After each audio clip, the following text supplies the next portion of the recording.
What's up, everybody? My name is Lee Shaner, and you're tuned into You Feel Me. All right, so here we are sitting on this bright tangerine set. La la. La la la. Because our theme this month is bold, right? That is why we chose you. As soon as we were tasked with finding emerging artists to match with a theme and a color, and we found out that our first month was bold, me and the homie Adam instantly were like, we gotta get Rico. Gotta get Rico Nasty. She bold.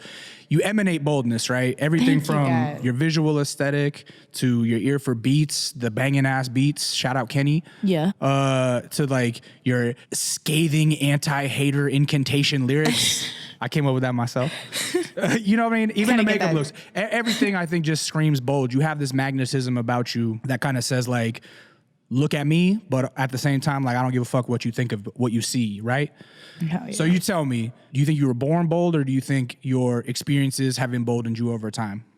Oh, I think I was most definitely born bold. Yeah. I was most definitely born like, what's that? From a young age? Yeah, I used to have talent shows in my house.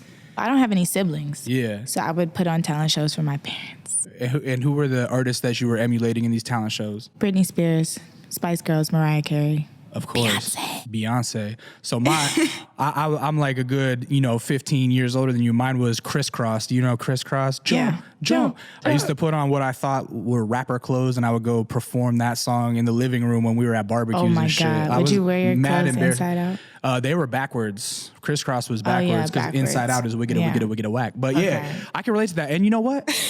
I think a lot of artists go through that as a kid. Like, you don't realize that creativity is just emanating out of you, but you have some need to express it, Yeah, because I used to like do my hair and my outfits, and I would literally perform songs for them with like dance routines. And would you be lip syncing them or singing them? No, I'd be singing them. Full on? Yeah. Yeah, you just put the track on and sing right over it? Yeah. And how did your family react to that?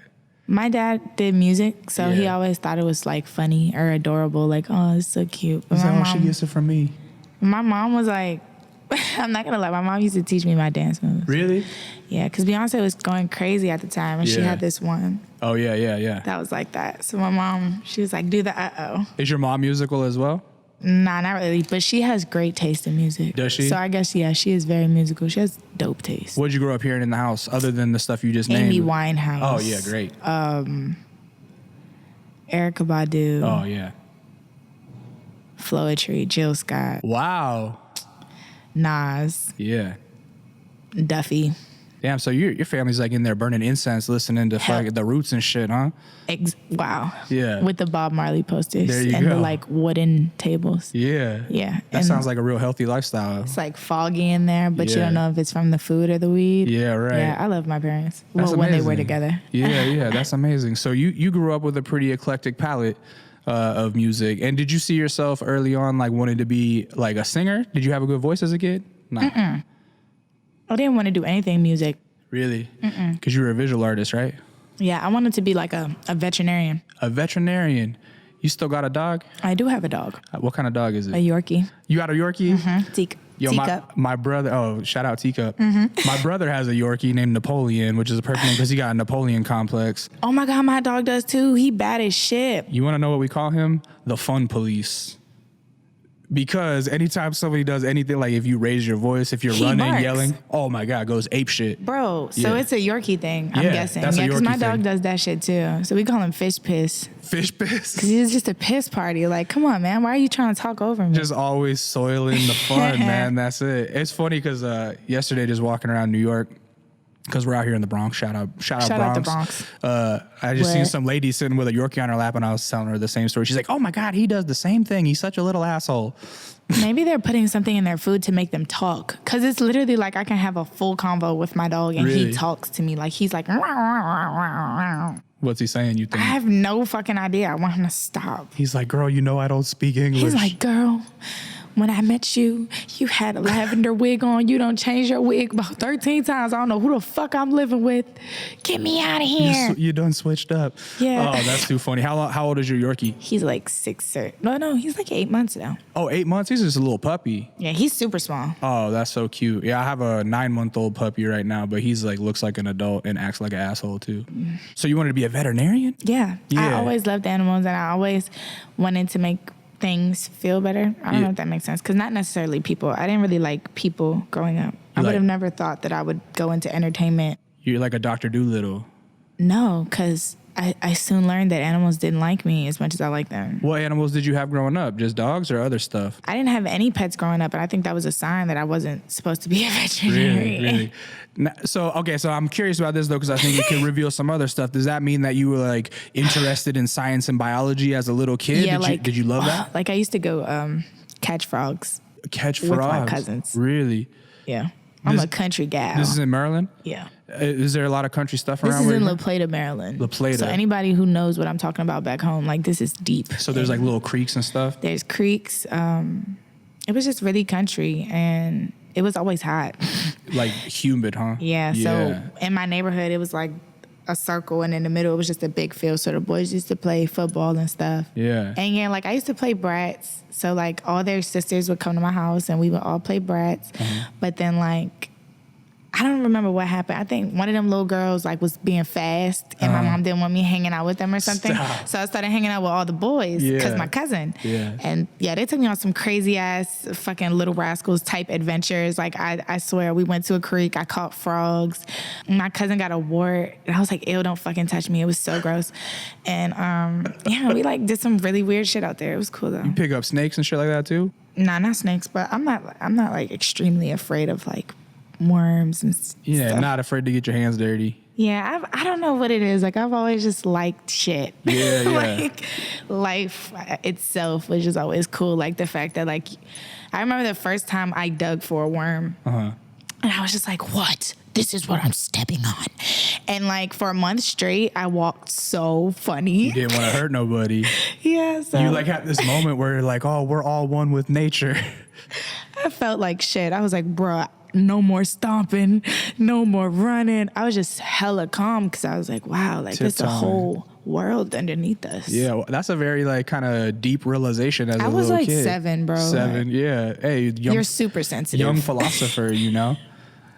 Oh, man. So at that point when your mom decides one of your friends is being fast as a little kid and you start hanging out with your cousins, these are boy cousins? Yeah. And so do you think were you like a little bit of a tomboy as a kid? Or what? Oh, yeah, because it really went from being in the house, playing dolls, playing dress up, to being outside. It's hot, it's sweaty. You don't want to just sit there. So I'm playing football with them. I'm riding bikes, getting my knees fucked up. We playing ding dong ditch and shit. Yeah. Kid shit. Fighting. Yeah. And just little. You got hands? Look, I fight for my cousin. Yeah. Yeah, that's my bro. And your mom Puerto Rican, right? Uh-huh. What kind of food she cooking? What's going on in the house? Carne asada, arroz con pollo, bacalao. Yeah. Enchiladas. She gets freaky in the kitchen. We just went out to eat. Yeah. And it was really good. I don't remember what the name of it was, but it was fire. I had some steak and some red beans and rice. Out here? Nah, it was back home. Oh, back home? Yeah. Yeah, and it's crazy because she finds some pretty authentic spots out there in Maryland. Yeah, that's amazing. So at that point when you're 7, you're living out kind of in the sticks near a creek and shit, right? And then that's not PG County? Oh, no. That's like an hour and a half away from PG no County kidding. and all that, but it's still in Maryland. It's still in Maryland, Yeah. but then you moved to PG County eventually, yeah? I moved to PG County like over like Palmer Park and Landover. Yeah. And I was going to a school called William Packer Elementary. And it was a pretty bad school. I think it was a sort of like a culture shock for me though, even though it was black. Yeah. It was one of those situations where I had, for 6 months, the beginning of the school year, I was living in Lake Arbor, which is another part of PG County, the nicer part, and I was going to Lake Arbor. And then when I got to Packer, it was like, I was always school driven. I was always like, I go to school, do my work. But when I got there, it was more so like, you survive off of your social skills. Yeah. And I mean, you really survive. Like, at my other school, I could go to school and not talk to nobody all day. Ain't nobody gonna think, oh yeah, you being bougie, you uppity. Right. At this school. Is that Lake Arbor? Yeah, Lake Arbor. And what was the demographic of that like? Was it still black? Still black, really? Yeah. No kidding. Yeah. But it was just more like, these are the houses where I'm spending the night, and my friends like, oh wow, this is a nice house. Yeah. Like, oh, you better do your like homework type shit. We were all like, I feel like studious, you know. And then the other school was just not. Were you like a voracious reader as a kid? You like reading books and shit? I was just very quiet. Yeah. And then if I fucked with you, I talk too much. Right. But at that school, it was like, I don't remember ever having like a favorite subject or anything. Like, I damn near didn't pass. When you get to that school, I'm curious, like, do you feel almost embarrassed that you enjoy school? Like, do you try to hide the fact that you're smart? You know what I'm saying? Like, did it feel like, Yeah, because I got there and I realized that I talk different from everybody. Even, like, literally, I'm telling you, this is 15 minutes up the road. Yeah. I'd have a different slang. I don't really, like, my mom. You got a code switch. Yeah, and it was just really weird because it was one of them things where I grew up always having to not like fight for respect, but it was just like I always had to be that person that was like, bro, don't fucking play with me just because I'm nice and all this. Like, you know, it was a lot of just people who just take your niceness for weakness. So growing up, I just always had to be either like a super mean bitch or just automatically know what I'm going for. Like, it's school, so I'm going here to be quiet and do my work. And when I get to school and literally like, that's not what's enforced. The kids are doing whatever. We're talking. If you're not talking, you look weird. Yeah, and people are like, so then you're uppity, you're stuck up. That's what. Yeah, then I start attention seeking, and I'm like, okay, so acting out and stuff. Start wearing my hair different. Yeah. Start hiking up my little school skirt. You know, and this is 5th grade. Like, here's a question that maybe listening to Trina. Oh shit. I don't know. I'm sorry, Mom. And so I've read about like colorism in various communities, right? And so since you're in a majority black county, school, etc., and I hear you getting accused of like not talking and being considered bougie or uppity, like did you face like colorism within your school because you're half Puerto Rican or more light skin, anything like that? Was it like, oh, you acting stuck up? No, I feel like everywhere I went, I was black. Yeah, right. Like, it was crazy because it was just like, I was just weird. Like, it had nothing to do with me being light skinned. Okay, my bad. I was just one of those weird black alternative girls. Like, I don't know how to explain it. Like, you are in a, like, just imagine I was what they would call trying to be white. Yeah, I feel like in a lot of occasions, like, you would look, and I had like the scene hair. Yeah. I was seen for a very long time. Like in the MySpace days? Yeah. Yeah. And like, I'm going to school and my friends have braids. Yeah. And they're like, girl, what the fuck? Yeah. Like, what are you doing to your hair? Like, you just chopped your hair? Yeah. I'm wearing like gloves and shit. Like, I was always like, I want to say not like a toxic exhibitionist, but I was always looking for like, damn, like, what are you doing? Right, say something about it then. Yeah. What bands were you listening to when you're like into scene shit? And it's so crazy because it was never hardcore rock. I mean, maybe like Chop Suey, but it was never like, it was always like Death Cab for Cutie, Paramore, Coldplay, Green Day, Avril Lavigne. I'm missing somebody right now. Nirvana. All right. And where you were growing up, these were bold choices, you feel me? Yeah, like even my mom would be like, where did you hear about this? Yeah, where were you hearing about it? Just MTV, the internet, what? Yeah. Yeah, right. On TV, like I found out about Joan Jett through Shrek. I've heard this story. Like, Joan Jett is kind of one of your... She's my favorite. She's one of your favorites, right? And you found out about her from a Disney movie. How funny is that? I bet you that Joan Jett, when she was in her peak punk rock phase, probably never figured that somebody would find out about her because of a Disney movie. Bro, she was probably like, I'm not doing Shrek. And honestly, if I'm not mistaken, that's not even her. Oh, really? It's just her song. Somebody's covering it. Yeah. Right. But I looked it up. Yeah. And then did you just go down a Joan Jett rabbit hole? Yeah, kind of, sort of. I was just like, wow, this woman has a lot of hits. And a lot of people told her no. And she's crazy dope. I love the appeal that, like, she has that aggressive voice. And a lot of people, even up to date, like, I love rock and roll is one of the, like, I'd like to say biggest rock and roll songs. That's like iconic, you know, it comes on, you instantly recognize it. You wouldn't know that it was Joan Jett. Right. A woman.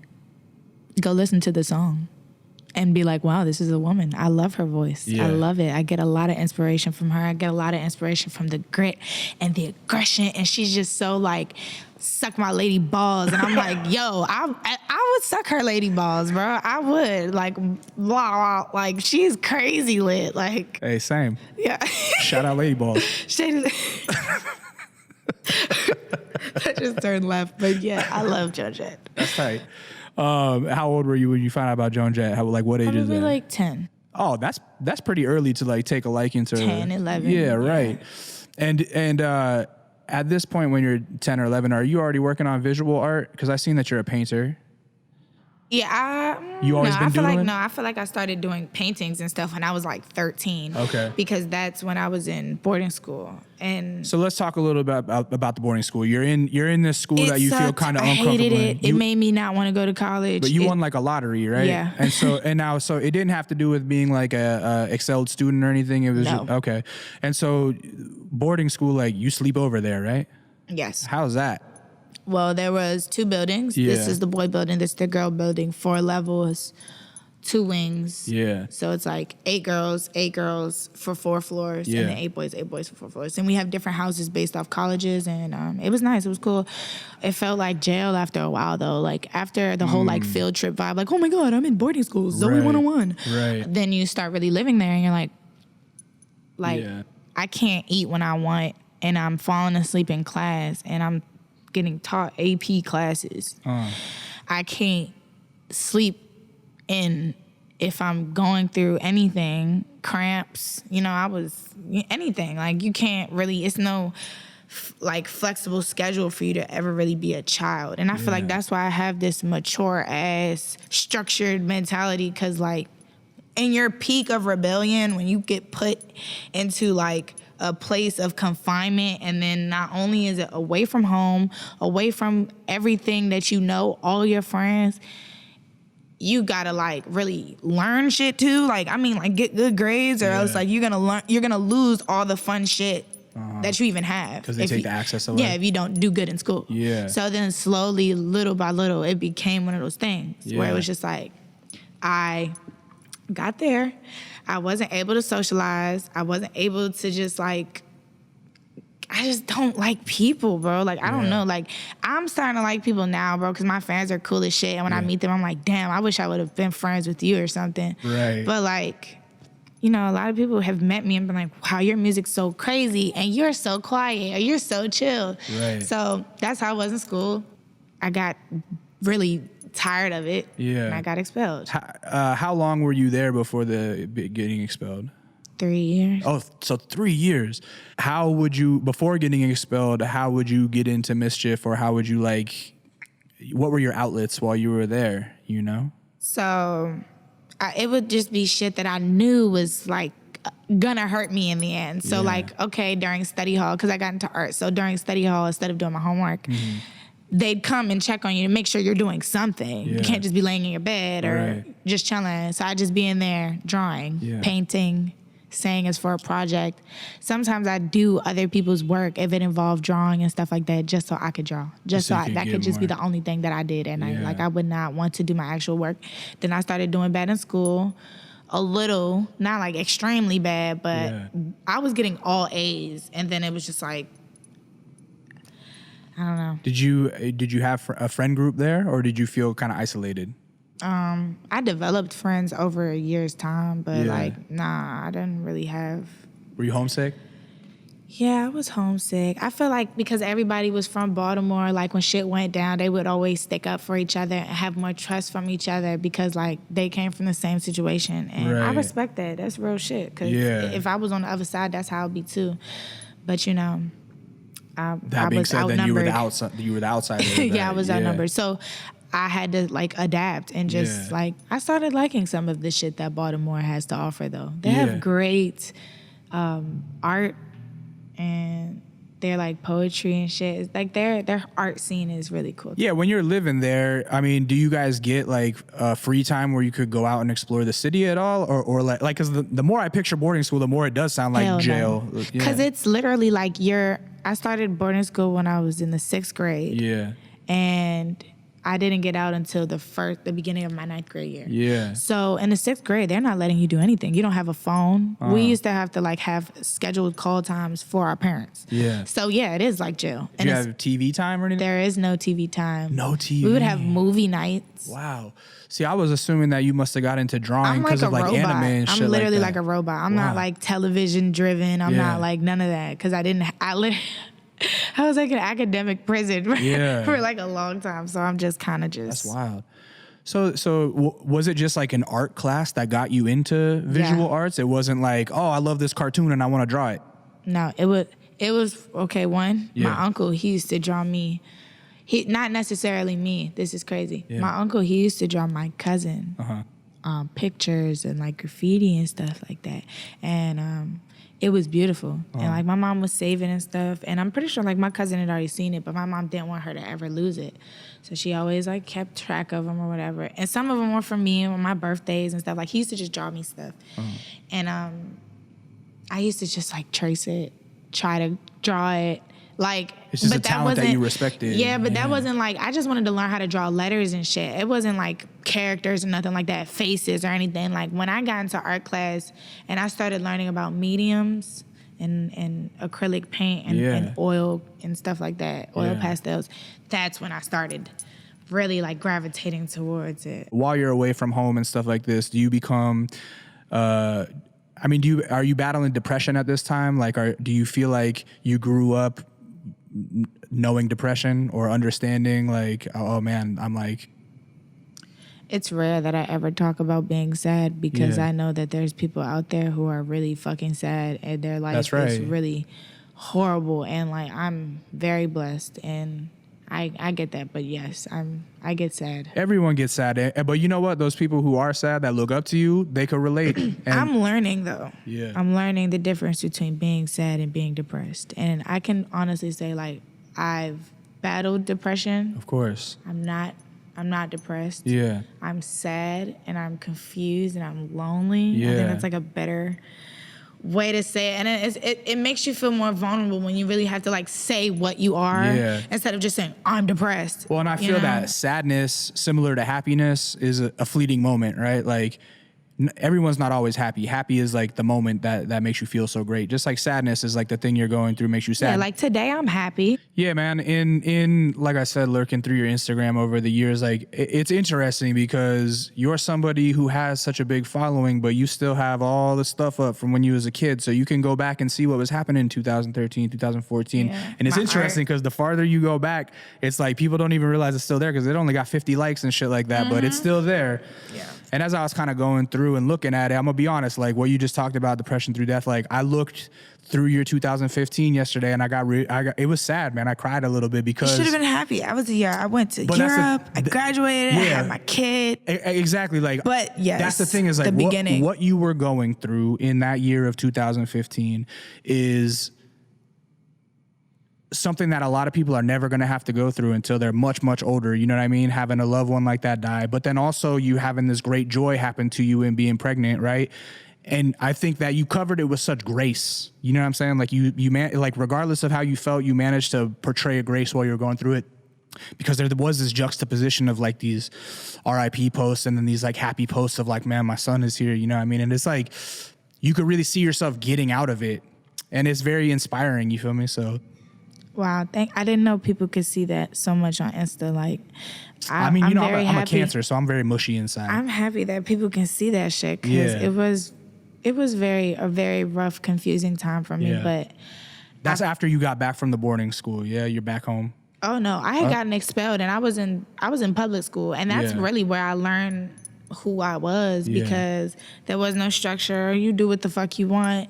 You eat or you starve. You can hang out with whoever you want, however old. Bruh, I was in the 9th grade. My boyfriend was like a senior who had repeated the 12th grade. Like I was really on some other shit. Like maybe like I sound dumb as shit now. Like ew, like ugh. Girls do not date no double senior. I was looking wild as shit chasing after that old ass nigga. Oh my god. Oh my god, please. And he was probably like, you're wilding out, girl. But anyway, so yeah, high school was lit. I liked high school. Yeah. I liked high school. I've slowly learned that the people from high school don't hate me as much as I thought they did. So shout out everybody from high school. There you go. Oot. I got expelled the beginning of 9th grade. So I remember 9th grade, I had a boyfriend. Yeah. His name was Brandon Lee. He still follows me on Instagram. What's up, Brandon? But I remember this nigga, I got expelled like 2 days before Valentine's Day. So I was like starting my new school and I was all alone. And we actually like broke up like a week after that because like I don't think he did anything for me Valentine's Day. You like, He you better didn't, step up. He didn't call me. Facebook was probably didn't post on my wall or anything. And that's when I was like, I'm not about to continue to be this weird outcast anymore. I'm gonna find the weirdos in here and I'm going to make them my clan. Yeah, that's the clip. Seriously though, I was like, I'm gonna find all the weird people in here and I'm gonna just fuck with them because like I'm not about to just be weird. Like I'm not alone. I can't be, and I wasn't. And I met a lot of cool fucking people who wound up graduating. It was really a learning experience, and I appreciated it. Yeah. Honestly, like anyone who has a child at 18 years old can say that at 15 you were 20. Right. That was your 20s. Yeah. I was crazy. At 16, 17, I was crazy. Like I used to be like, I used to just go out, be in the city, having fun, be out late, getting in trouble, smoking, all types of shit. Yeah. You know, the regular shit. Just being a kid. Yeah. Yeah. But at the same time, when you're 15, you already are starting to have music dreams, right? Yeah. I made my first mixtape. When you're 15? Yep. And that's on some like, what, the homies just had a computer and a mic? Mm-hmm. Yeah. Where'd you guys find beats? I was a big fan of, oh, wow, this is crazy. I finally get to say this in an interview. I was a humongous fan of Young Lean. So I just searched up Suicide Year beats. And I used them. Of Young Lean? No shit. But Suicide Year actually sends me beats now. Wow. So it's come full circle. Yeah, that's really crazy to me because, like, I used to love Suicide Year beats. Like, when he had YouTube, he used to just post on there. I would just listen to his beats. No shit. Mm-hmm. So, yeah, at that time, you're 15. Is that the shit you're into? Is, like, kind of the weird left field, almost like... Yeah, I was listening to, like, Subtract. Like, early SoundCloud shit. Oh, I love Subtract. Yeah, I was listening to, like, Subtract and, like, Lee. Bro, I fucking... Yeah. I sampled Subtract on my first project. Yeah. You gotta listen to it. I'm not about to... Yeah, that's okay. Okay, so anyway, you're listening to Subtract, you're listening to Young Lean, who else? Yeah, I'm listening to Subtract, I'm listening to Young Lean, I'm listening to Gucci Man. Oh yeah, Gucci. I seen the Gucci Man painting. Yeah, Gucci, Rihanna. We talking hip hop, so yeah. Gucci, Wiz Khalifa. Okay. Which is another full circle. You work with Wiz? Yeah, oh my God. That shit was so crazy. I still kind of like look at that night and I just be like, wow, I can't believe I did that. That's so cool. It's good to have those moments where you get to kind of step back and be like, what is life? That was about it though. Gucci was really like, he was really running shit at that time. So I was like severe Gucci fan. Yeah, for sure. You saw I painted it. I did see the painting. It's good. My best friend has that painting in her room. You still paint? No. You just don't have time or you don't want to? Which is it? I feel like I don't know what I want to draw. And I like to have a general idea or at least like several sketches before I start painting and stuff. And just haven't really had anything to draw, anything that catches my eye. Sometimes you just got to take that break before the next big idea comes. Plus I have a 2-year-old, so imagine I could just imagine painting, right? And it's like halfway done and it's amazing. And half of it is still white. Yeah. And he just spills apple juice all over it. Well, then apple juice becomes the medium. It's apple juice painting now. Oh my gosh. All right, so you're 15, right? And you're listening to Gucci and shit, and you're listening to Young Lean. You're downloading Suicide Year beats, and you start rapping. And how quick was it in the room for everybody to know that like you were the one? You know what I'm saying? Because everybody in that room was probably trying to get verses off. Did people recognize like the talent that you had instantly, or did it take a while? I was the only girl rapping. Yeah. And it was like 6 boys. So I think they knew like, yo, this bitch fire. Like she got balls, you know? Yeah. I think that's what they was on. She's bold. I don't ever think anybody was like, oh my God, this girl's a lyricist. She is the best I've ever seen. Anything like that. I just think they were just like, okay. Yeah. You know, this is cool. I'm fucking with it. And then it just became one of those things where I just felt like I was getting attention from everybody. Boys, girls, people like my music. Yeah. And I was able to just like do my own thing. And then I kept looking at it like, wow, like I could really be famous. And then I think I got in trouble at school and my mom was just like, cut it. Like she cut it. Like I got a phone call home saying I skipped for like 2 weeks. Wow. I was making my mixtape. That's right. Don't even ask me what I was doing. I knew you were gonna say I was that. recording. Come on, I don't gotta ask. And yeah, my mom was fucking mad. So my music after that was just something that was just like, I didn't keep it on the front line or nothing like that. Maybe on social media, but I wasn't really like in the studio as heavy as I should have been. Yeah.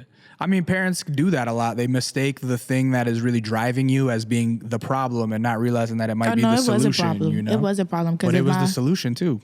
Yeah, but if my mom would have just let me do whatever, then I would have wound up dropping out. I would have wound up thinking that I'm the shit. I would have wound up just really just doing the most for clout, doing the most for respect, because I don't have solid foundation of like life. And you got to go to school, bro. Yeah. Like, I got a kid, so I don't play about that shit. Like, if my mother was like, you needed to be in school, you need to go to school, then you need to go to school. Yeah, like, I know you don't want to be in there. It's boring. It's all that. But, like, you really look like a lame being grown and shit without no high school diploma. And that's it. I don't give a fuck who you is, boy, girl, man, old-ass lady. You need to get something. Stay in school, kids. For real, because that shit really is like one of them things where people don't really think that it matters. But it does. And maybe it doesn't. Maybe it doesn't, okay? Because nowadays nothing matters. But something should matter. Like, and that should be something that should matter to you. Like, as a person, you should want that for yourself, especially if you ain't gonna go to college. Well, and that sort of discipline that you learn carries over into everything you do eventually anyways. I just looked at it like... The being able to follow through and finish something, like that's a skill that everyone needs to learn, you know? I just looked at it like I have to meet my mom halfway. Yeah. She put me in a boarding school. Yeah. I got expelled. I have to graduate. Right. I'm not going to dick her like that. No, that makes sense. Like, that's fucked up. When you, I haven't heard the first tape, I'll be honest, but nobody has. Yeah, there you go. So I figured it's hard to find, but I'm curious, like stylistically on it, was it kind of, were you doing like stylized auto-tune melody stuff, or was it more kind of like straightforward bars? No, I think I was doing a little bit of auto-tune melodies. My delivery was trash. My bars were still there. It takes a while to find your voice as a rapper, yeah? No, I feel like you should just have it. And that's one of the things that made me feel like I wasn't going to be super famous, because I didn't have it at first. It wasn't like, I'm the shit, bitch. Right. Yeah, I'm good at this. It was not like that. It was like, girl, you need to practice. I would listen to my songs over and over and over and over and over and over again, and then I would just think about how to make them better. Right. But that's what I'm saying, is that even though you think you're supposed to just have it, the truth is everybody that you thought was born with it had to learn that too. The way you, oh, fuck yeah. I think like for every overnight success, there's 10 years that nobody knows about. You know what I'm saying? Yeah. And you're at that point now where probably people are like, where did she come from? But they don't realize you've been working on it for 7 years or something. You know what I mean? Yeah. Like, that's real. Definitely. So when you released the tape, did kids in your class be like, oh shit, Rico? Yeah. Yeah. Was it getting played at parties and shit? No. Did you have any shows? No, because I was only 16. My mom was not letting me.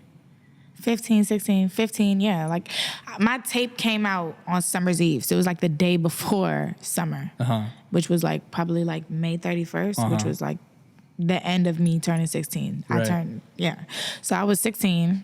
The tape came out. People were trying to book me, but my mom was like, no, like, you need to get a job. It's summertime. Like, you don't need to be doing no damn shows. And plus, I feel like if I would have did that, the DMV is so small that if I would have been doing shows at that young of age, when I popped on the scene and I was ready, they would have been like, Brett, you washed up. Oh, yeah. It's been how long? Like, the community the community in the DMV is very small. So if you want to be popping out there, you need to get your shit together and then execute the plan. I don't feel like you can be a motherfucker on the scene for too long out there, because either you're gonna get killed, robbed, made a joke, washed up. They gonna book your ass every weekend at the club, so your shit ain't gonna pop how it used to. Right. It's just like little shit, but. So you were keeping yourself rare, kind of inadvertently.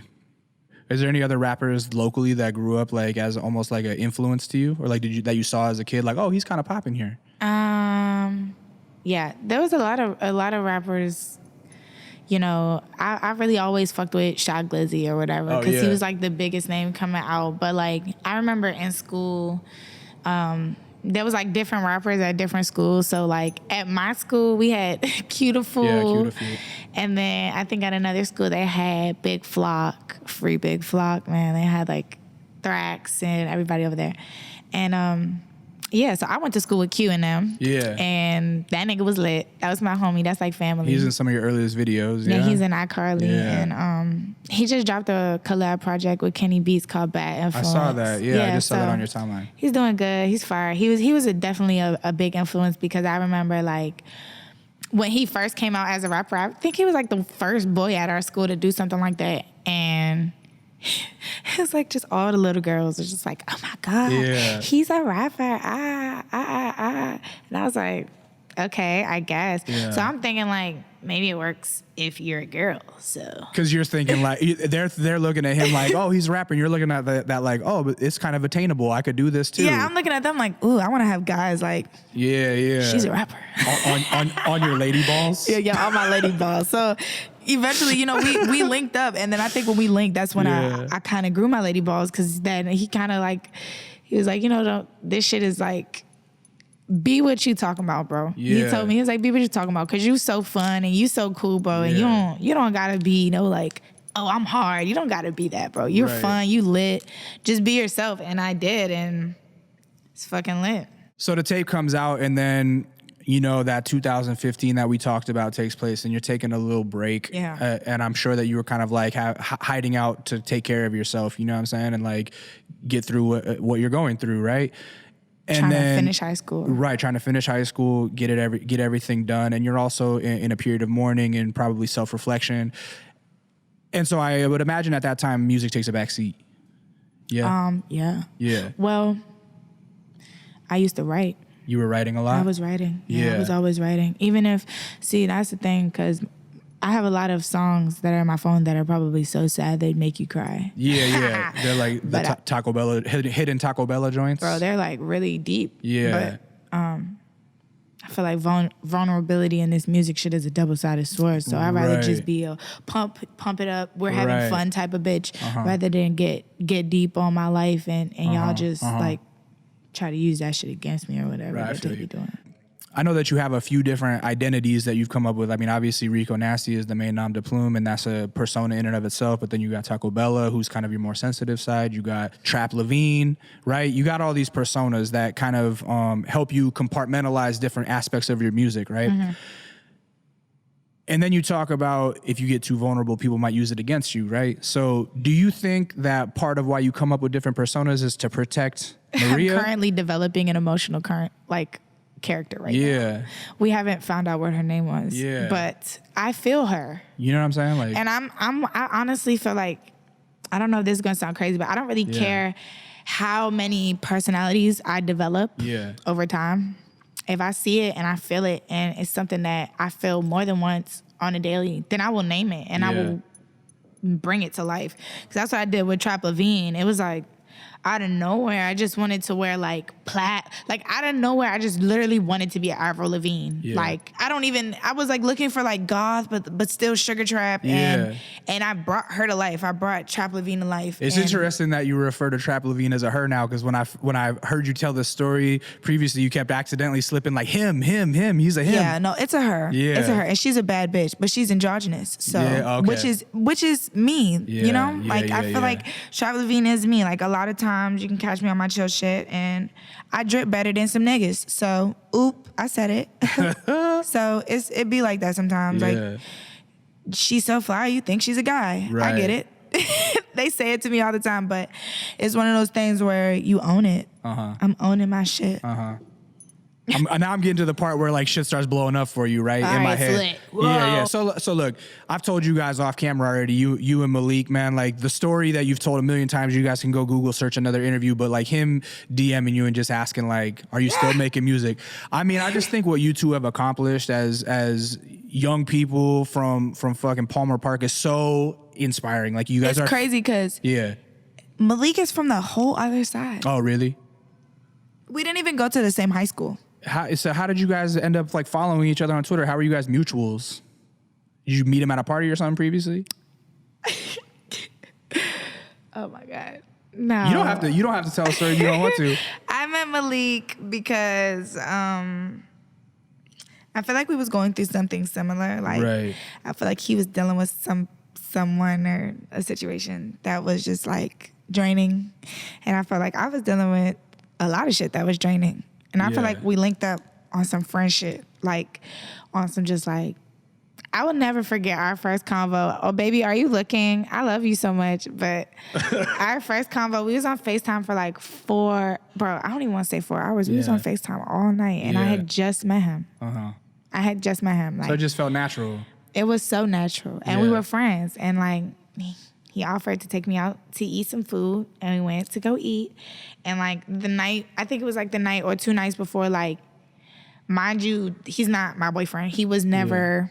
Like, he was literally, it's so crazy because usually I like when guys are like all over me and just like forward, give it to me, bitch. But he was just so like laid back and so chill, and he was just like, yeah, you want to go get some food? And since he wasn't my boyfriend or anything like that, I was like, you know, I'm pregnant. I hope that doesn't like make you feel awkward like going out with a pregnant person, but like I'm pregnant. And I, you know, now that you know I'm pregnant, of course I'd like to eat. So we went out and we got some food, and then we went out again, and then we went out again, and then it just became like a thing. Like, you hungry? Yeah, I'm hungry. I mean, both of you seem so wise beyond your years, if that makes sense. Like old souls, I guess. But we are 2 old people. All we do is order room service. But also, like, to learn how young he is, and also like how sort of mature and understanding he must have been to help you through your situation, and also like be able to help facilitate the trajectory of your career. I mean, it's pretty phenomenal. Yeah, like you would think he really went to school for this shit or something. That's what I'm saying. Like when he's like, oh no, I'm just learning, I was like, oh, I'm like, holy shit. But you know, it's so crazy because like, even, you know, people give me all the praise, but like even for him, like there's so many nights where I'm like, what do you, like, I really do feel like we're old. I feel like we're like 30 or something because I wake up and we went from living in his mom's house and just really, like, he worked at the dollar store and I was working at the hospital. And we really didn't have nothing. Like, he was fly. He always had clothes and stuff. Right. But like, we talking about real money. We never even seen it, but we always wanted it. And I always told him, like, it was something about him that was just, he was such a go-getter. Like, that nigga would wake up and get some money. Like, and the thing I loved about him was, like, I was so used to niggas waking up and getting some money on some drug shit. But he was waking up and getting some money on, like, selling clothes, selling shoes, flipping shit, flipping this, and it just showed me a different way to grind. You could hustle, you know, and ways. Even now, like I was about to say, like, I'll wake up in the middle of the night and I'm like, where's my boyfriend? And I go and he's on the computer. I'm like, what are you looking at? He's looking at contracts and he's really reading my stuff and he's learning about stuff and he's asking me questions, calling people, asking questions, and he's always working. Like, he's always working. He's always on his phone, and I just love the support that he gives me, honestly, because I'm so cool, blah blah blah. You know, there's days where I really can't even get out the bed. There's been times where you guys wouldn't even know it, but some of y'all favorite outfits, he picked them. He puts the stuff together while I'm asleep, while I'm bitching about my hair's not done, and he's really the missing puzzle piece to everything that I do. Like that. I mean, wow, what a cosign. I love him. Fucking shout out Malik. I love him so much. One of the things that I heard you talk about too is that, like, he's also kind of a spiritual coach in the studio too, and like, and you'll take input from him. I don't know about right? spiritual. That nigga be like a real life coach. Like you don't always like your coach. But that literally brings me to my question, right? Because, you know, to go on with the coach and the sports analogy, like, the best players that win championships, not only do they got to be talented, but they got to be coachable, right? So like, LeBron has to listen to the coach to make the team win, you feel me? And like, he's got that maturity and that humility to stay humble and listen to the coach. That's something that a lot of people, that you don't find in a lot of young people. Like, you think when you have all the talent, like, you don't, I'm not gonna listen to this. I don't need your help. I don't need you to tell me to do something over. That took me years to learn, because I was cocky as a motherfucker at your age, you know what I'm saying? So like, I just think that's like such an old soul trait to be like, oh yeah, you know what, you're right, I'm gonna take that advice. Like, where does that humility? I feel like I look at the art that I create with everybody, even my makeup artist, as a canvas. And when you are collaborating, you're not going to stand there. You're going to draw. And if we get halfway and we realize, oh shit, we might have something that could pull this together, why wouldn't I hear you out? That's what I always like look at the shit like. Like, you always need something that's going to tie everything together. And I'm always down to hear input. I'm always down to hear criticism. I mean, but that shit ain't about nothing. Like, that's a really great outlook. I think that's very like I keep saying, wise beyond your years. It's a little bit selfish to go in the studio and like, if the producer is like giving you slight advice on how you should sound or what tone you should do, like, that's his beat. Right. You know? Yeah. So I kind of just look at it like that. Like, okay, it's your beat, so I'm going to hear you out. But if I do it and I don't like it, I'm back on my bullshit, you know? Right. Let's talk about what I think is a really pivotal month in your life. Okay. Ooh. In going through everything, right? Like there's this distinct shift in the tone of your Instagram, right? Like I was talking about where you're going through some shit and then it's clear like you start maybe reaching a new stylistic height, right? And iCarly comes out, but then really the big one that drops is Hey Arnold. Yeah. And in October of... Hey Arnold was not supposed... Yo, like... Yeah, tell me. Bruh. That shit was not supposed to happen like that. How come? Because I made a bet. Yeah. Oh, really? Because I made a bet with my boyfriend on what song was better. Yeah. Between the two of those? Yeah, because iCarly was my baby. Yeah. Watching iCarly grow, watching that shit, I was like, yo, this is ain't the one. no bitch doing this. Yeah. I was so lit. 1 million views in a month. I was crazy lit. And he's like, nah, this is the one? Yeah. And he picked the beat. I picked the beat for iCarly. Yeah. I had a different hook. He told me to change it, so I wound up going back and changing it. Yeah. Hey Arnold, I had the song. Mm-hmm. This nigga put on that Jingle Jangle S beat. And like at the time, that's what I was liking it. Yeah. But like out of all Jingle Jangles, this is not the right Jingle Jangle that I was looking for. Yeah, and that was when that humility came in. Right. Because I was like, bro, my lyrics cannot go on this janky ass beat. Right. And he was like, bro, you're missing it. This beat, trust me, this beat is fire. So I'm like, how I'm gonna say it then? Because you know, I'm still a girl. Yeah. So I'm like, all right, well, how I'm gonna say it then? Yeah. How I'm gonna say it then? Because it don't go like that. It don't go right there. So he rap it out loud. Yeah. Nah, start it over. Rap it out loud. Nah, you got too many words right there. Fix it. Nah, that don't rhyme. Fix it. Yeah. And it's just one of those things where it's just like... They came together. Honestly, it came together in like 15 minutes. I only had to fix like 2 bars. Yeah. And then like we were just rocking out. I had somebody come in, give me an interview, and then I laid the ad-libs in the interview. Yeah. And it's legendary. What? Yeah. But I had no idea that song was going to like blow up like that. When that was the first song that I heard of yours, and I wrote about it actually for like a Skullcandy playlist. I was like writing little blurbs about songs, and I wrote that it was the happiest sounding shit talk that you'll ever hear. You know what I mean? I'm like this shit sounds so joyful, but she is really talking that shit, and I'm like, this girl, she's next. You know what I mean? Shout out Yachty, man, and shout out you. It's people like you. Like, thank you for catching me in my early. No, but even beyond that, what I was gonna say is that month when Hey Arnold catches on, that's when Hot 97 plays it. Like Rosenberg shouts it out, and then all of a sudden after that song's catching on, there's a one little video clip where like you're playing in a room of maybe, or like your song's playing in a room where there's like maybe 30 people at a party, and then the next video is you play like that song with a fucking giant audience singing along to it. Like that had to be a moment. It was that was a moment. I remember that. The first show that you're talking about was the Sweet 16. Yeah. That was my first show ever. That was your first show. You could tell like That this was is my a little first show tiny get ever. together. Yeah. I had no stage presence. I was like afraid to interact with them. Right. And the other show was a school, and I don't remember what school. I think it was like Potomac or something like that. And then, the schools were really what blew me up in my city. Like, that shit it would be crazy. Like when I would go to the school, pull up to little pep rallies or whatever, like I would always go to them schools and just be like, why wasn't I this bitch in high school? Like, what the fuck? I could have been this just vibrant, like, I could have been this. I could have been this. Yeah. So if you're watching this and you're afraid to be this person, be that. Don't wait to be that, bro. Because I was in them schools, walking down them halls, like, looking at them girls dressed up like me. Scared to be yourself. Rico. And I'm like, if I would have known I had this much power, like how could I have possibly just let that shit slide under the radar for so many years? Like, you know, not taking advantage of my taste. And I have good taste in shit that draws people's attention. I didn't even know that. Mm-hmm. So high school was really like, it was really amazing because I feel like going to the schools and being able to look the teachers in their face and say like, y'all failed me. Yeah. And that's why I'm rapping. And now y'all paying me. don't let this be another student in here. Right. Take care of my babies. Yeah. Use this money and do something for them. Like, that's not a concert. Like, pretty soon I kind of started turning them down because I was like, you know what? I want them to take that shit and use it for them because they need it. They need it. They need fun shit. They need outlets.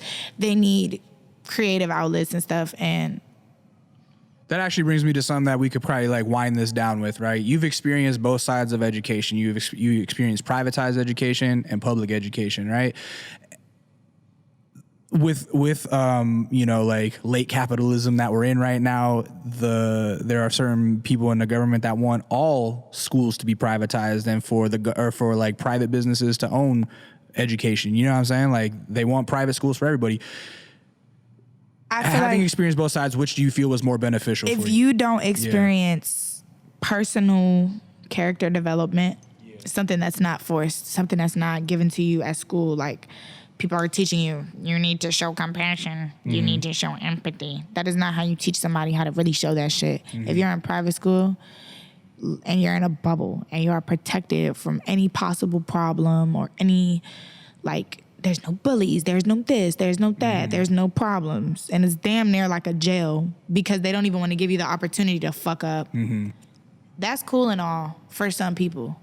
But you need that. You need failure. You need it. Like, I know it hurts. I know it sucks. I know it's fucking like, fuck, I gotta start over. Fuck, I gotta just do everything all over again. I gotta repeat myself. I gotta beef with this person. Like, failure is the beginning of something different. That's right. They say fail hard, fail fast. Yeah. Failure, like every time that I failed, I can literally look back on it like, damn, like, thank God I wasn't good at that. Yeah. I mean, not to be on some like inspirational poster shit, but like, you know, it's not how many times you fail, it's how many times you get up. You feel me? Like, that's it. Like, I hate that it got so corny, but it's just that's like, real. That's real. And you know, you gotta fuck up sometimes. Like, you really gotta take a couple L's and then just be like, damn. That's right. And life is going good right now. Everything is working out how it's supposed to. We got a room full of candy. You know what I'm saying? I'm dressed like a fucking traffic cone. You feel me? Like, I look like an orange creamsicle, but sexy. You know, life is going good. And I tried to hit you up for an interview 2 years ago, and I really think like things happen when they're supposed to happen, and I'm glad this happened now. It was nice to finally talk to you. You got a lot of shit popping right now. Fader is about to put out a documentary about you. Yes. That looks fucking dope. How long was that filming? 3 months. 3 months. Throughout the entire tour. That's going to be sick. And here you are this week in New York for Fashion Week. Is it your first Fashion Week? Well, this is my first Fashion Week. This is the first time I'm ever going to be actually allowed in the shows. Oh, wow. Wink. Yeah. I mean, I'm just like grateful to have had this opportunity to talk to you. I'm like really stoked to have watched you over the last couple of years and watch your trajectory. You're somebody that I've had my eye on, and I think like you got amazing things to come, and it's really just the beginning. You just released a tape last year, Nasty, 2018, right?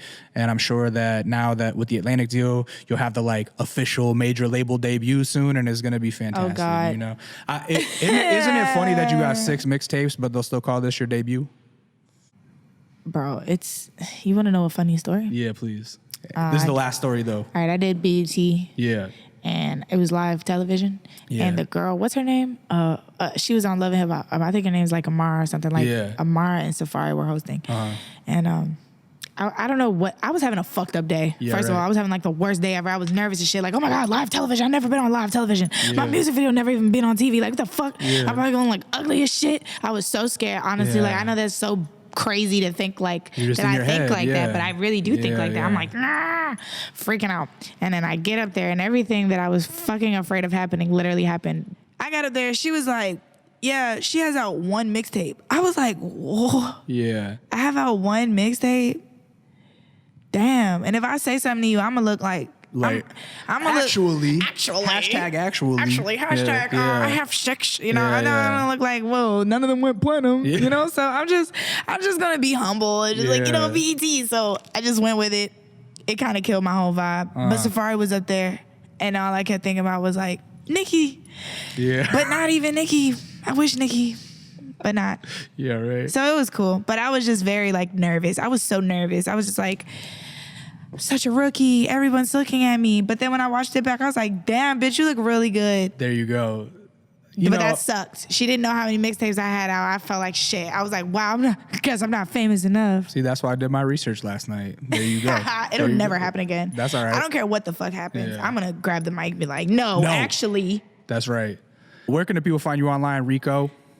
I'm verified. She verified as fuck. So you gonna see it when you type in Rico Nasty. That's right, on every platform. Ooh. Right? Yeah. Go to YouTube. She got a new video out called Roof. I'm sure by the time this comes out, you'll have more new videos. You're always working on the visuals. Yeah. We're gonna have something out. Yeah. There you go. I can't tell you what. Thank you for your time. This is Rico. She is bold, and that's why we did this.